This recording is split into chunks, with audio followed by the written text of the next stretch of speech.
ভোরের কুয়াশায় ঢাকা পাহাড়ে এক রাখাল ছেলে প্রতিদিন ভেড়া চড়াতে যায়।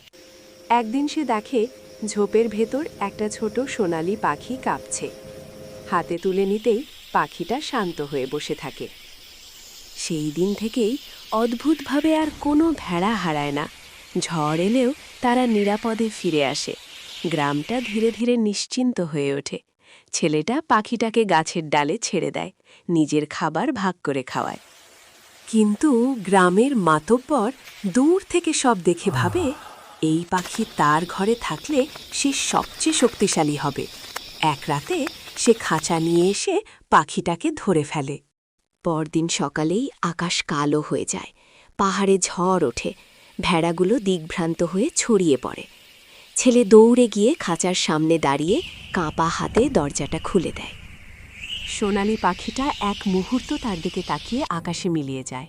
ঝড় থেমে যায়, কিন্তু ভেড়াগুলো আর পুরো ফেরে না।